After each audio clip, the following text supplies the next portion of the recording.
the Amazing Digital Circus has officially ended, I decided to combine the two videos I made about the series into one giant compilation of all my thoughts. So grab your popcorn, buckle up, and get ready to hear all my scrambled thoughts on the Amazing Digital Circus. Let's begin!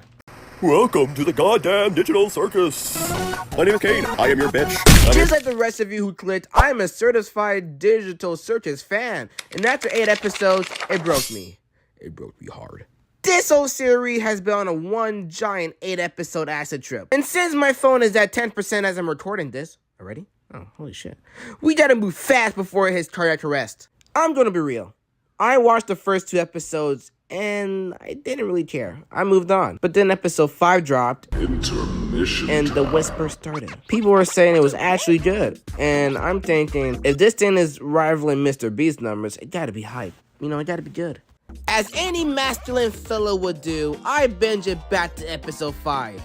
And yeah, I was wrong. I love the show. It's pretty good. I love the adventure of the week on the surface, but underneath, it's just a slow motion car crash of all their mental health getting worse by episode until there's one last crisp left.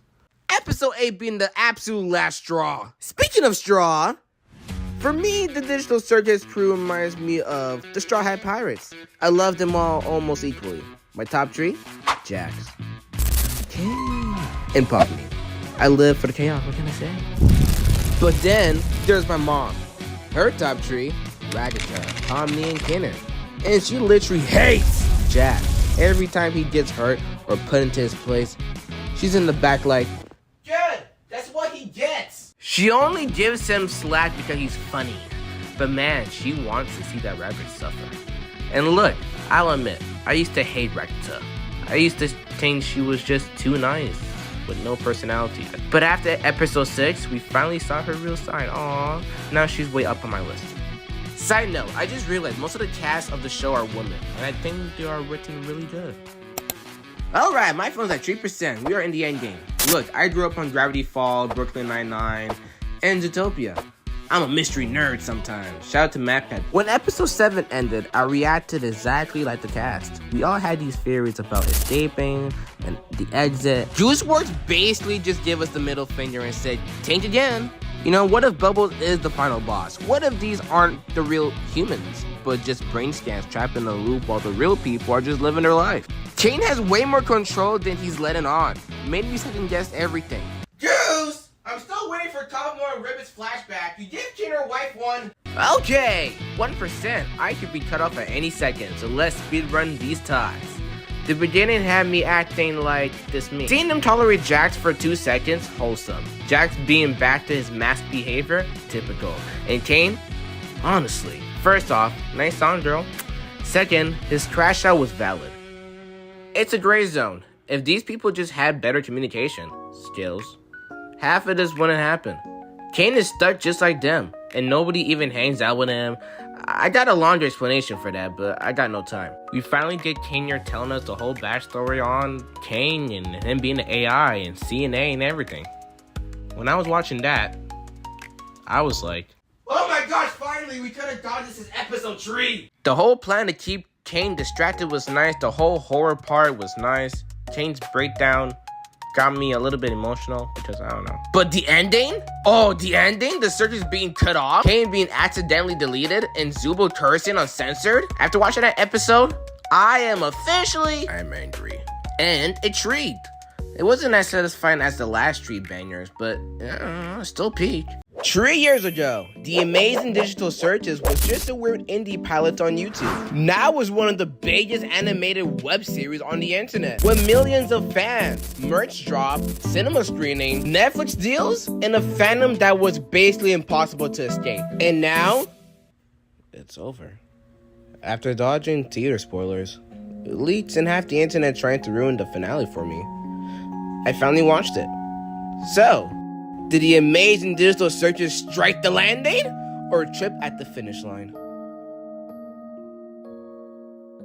Oh boy, people weren't kidding that this becomes the Jax show. JuiceWorks did say Jax and Pomni were the main character. It didn't feel like that up until like episode 5. And after episode 5, it felt like the cast was slowly getting less screen time compared to Jax. Now, normally I would complain about that, but Jax is my favorite character, so I wasn't exactly suffering at the rest of you guys. Oh, baby. The thing I've been waiting forever, it finally dawned this episode, was Jax's backstory. Ever since the gun episode, I've been thinking, okay, next episode, we're finally gonna learn about Ribbit. And the next episode comes out, and guess what? Nothing! And then another episode comes out, and guess what? Nothing again! But hey, in the finale, finally getting the backstory between Jax and Kaufmo and Ribbit was one of the best highlights for me. Like, look how I felt in my first review of the series. Goose! I'm still waiting for Kaufmo and Ribbit's flashback. You give Kid her wife one. Also, Film Fairy, y'all were not cooking with that Jack Black Kaufmo theory. The emotional moments also hit harder than I expected. Jack's breakdown and eventually abstracting actually got me a little emotional. Also, Jax just abstracting like that, it felt like off, like too underwhelming. I mean, I guess Juice said that the show is meant to be binge, so I guess us seeing the last 3 episodes of Jax almost abstracting, and now this episode abstracting, if you binge it, it feels more satisfying than what we actually got. You have to wait like 5 months for each episode to come out. That being said, I do have some major problems. The biggest one is that this is the finale. Like, I feel like Zuba and Pomni barely interacted throughout the entire show. And by the time the credits rolled, I found myself wishing some of the cast had gotten a little more attention, screen time. In the finale, Jax and Pomni got plenty of screen time. Ragatha got some, same for Kenya, like a little bit. But like, Zuba and Dango, like, rest in peace their screen time. Like, they should have done more. Like, we should have had, like, Bubbles died. Like, he's never back. We should have got more. This show should have been like 12 episodes, not 9. But hey, Juice originally tended to have 9 episodes, so Another issue I had was that some characters felt more like plot devices than actual characters. Going at you, Ribbit. You have potential, Ribbit. You have potential. Certain storylines got wrapped really quickly, while other mysteries barely got touched. Which leads me to another complaint. I still have questions, like, what exactly was going on with some of the circus history? Hello? I wanted more information about CNA. I wanted more details about certain characters. And honestly, I think this show could have benefited from more episodes. Like, I don't know if it's just me, but as I said before, this story could have really benefited from at least 2 or 3 more adventures. Now let's shift gears and talk about the ending. Apparently, I was right about the brain scans theory. Play the clip. You know, what if Bubbles is the final boss? What if these aren't the real humans, but just brain scans trapped in a loop while the real people are just living their life? So I guess that's cool, but the human reveal left me with mixed feelings. The show frames it as this hopeful and happy moment where everybody finally learns who they really are. And don't get me wrong, it is a good scene, but if I were one of those characters, I'll be having a complete breakdown. You're telling me my real life has been moving on this whole time? Like, my family still exists, my friends still exist, I got kids in the real world, and I'm trapped in a digital circus forever? I'll be sobbing. Like, that information would destroy me, man. But the more I thought about it, the more I realized that's kind of the point. The Amazing Digital Circus was never really about escaping.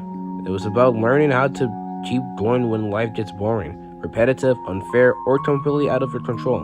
You know, living a stagnant life. That's why even though I don't agree with every decision the finale made, I still liked it. I liked seeing the characters happy. And I liked the message the show was trying to leave us with. Now, before I end this review, I have a few random thoughts. If Jackson never drew Django's master way back in episode 3, half of this show probably doesn't happen. Every time they say, we're all in this together, I get flashbacks to high school. We're all in this together once we know who we are, blah, blah, blah, blah, blah, blah. When Jack said this, congratulations, Zubul! Guess you still get to leave your mom. I don't know why, it reminded me of this. I started laughing. Congratulations, all of my friends. If you still sticked around to see all my scrambled thoughts, then thank you. Overall, I had a good time with this finale. Could it have been better? Yeah. Could it have been longer? Absolutely. But after 3 years, I'm just happy I got to see these characters reach the finish line. The finale, I would give it a 7 out of 10. The series as a whole, an 8 out of 10. Anyways, that's the end of the Amazing Digital Circus. Episode 8 completely changed how I saw Bubbles. And I think the Digital Circus accidentally created one of its biggest missed opportunities. Nobody really cared about Bubbles. Everybody come and lick my paw. Bubbles spent almost the entire series as Kane's weird floating sidekick. He would drop in, say something completely unhinged, make everybody laugh, and disappear. He was comic relief and very memeable and clickable. Explain to Daddy Bubble how He's a freaky ass nigga! Then episode 8 happened. Suddenly, Bubble wasn't acting like Bubbles anymore. Out of nowhere, he became surprisingly negative and even started insulting Kane. maybe you deserved to be abandoned. You really were the lesser of the two. You ruined this. Everybody come and lick my paw. That completely caught me off guard for the first time. I wasn't laughing at Bubbles anymore. I was actually wondering if there was something deeper going on. Was Bubbles secretly Kane's hidden thoughts? You see, at first that sounded like a cool theory. But if you go back to the first 7 episodes, it doesn't really fit. Bubbles says way too many random things that don't seem connected to Kane at all. I want it, boss. Maybe with all the love I'm legally allowed to give. Sounds questionable if you wish to. What? Wow, Kane, you are so funny. You should die. You should throw a beach party. Why do you swear now? Yeah, is there something you're not telling us, Bubbles? I'm having a baby. That's his last line delivery, by the way. Announcing his pregnancy. Congrats. So yeah, maybe that's not it. Then I came across a theory online that Bubble was actually able. The blue AI fused with Kane and slowly trying to sabotage him and become, the ringleader. The villain, the final villain. And honestly, episode 8 almost convinced me it was true. And then, the finale happened. Kane gets deleted, and Bubble disappear with him. That's it. No explanation, no payoff. No emotional goodbye, no reveal about who or what Bubble actually was. He's just gone. Great. Just great. This whole video is purposeless now. Waste of time. To me, that's one of the biggest missed opportunities in the entire show. Bubble had finally become interesting, and right when it felt like we were about to learn more, his story just ends. Now, don't get me wrong, I still enjoyed the show. This was JuiceWorks' first full series like this. And I think there's a lot to be proud of and learn from. But I honestly think the show could have benefited from a few more episodes.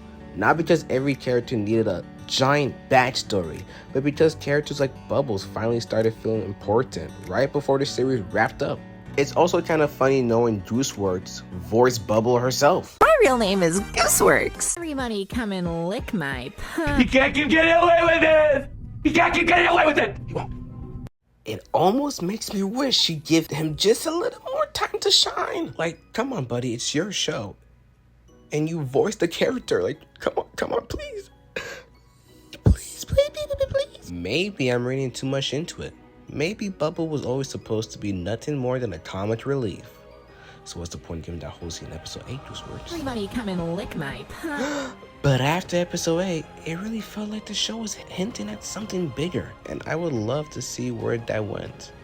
What do you guys think? Was Bubble wasted potential? Or do you think the story ended exactly the way it's supposed to? Or should have? Also, in the circus, after, the finale and everything, there's just a bunch of random bubbles everywhere in the sky. I wonder, does that correlate to something? Am I blind? I don't know. That was everything I had to say about the Amazing Digital Circus. Looking back, it was a really unique show.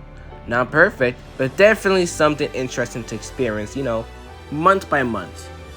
I think you'll also see how my videos and scripts are improving with each upload, and I'm proud of that. If you made it this far, thank you. I really appreciate it. I'll be back on Wednesday with another video I'm cooking up. Stay tuned and stay lucky! I'm having a baby. Everybody come and lick my paw.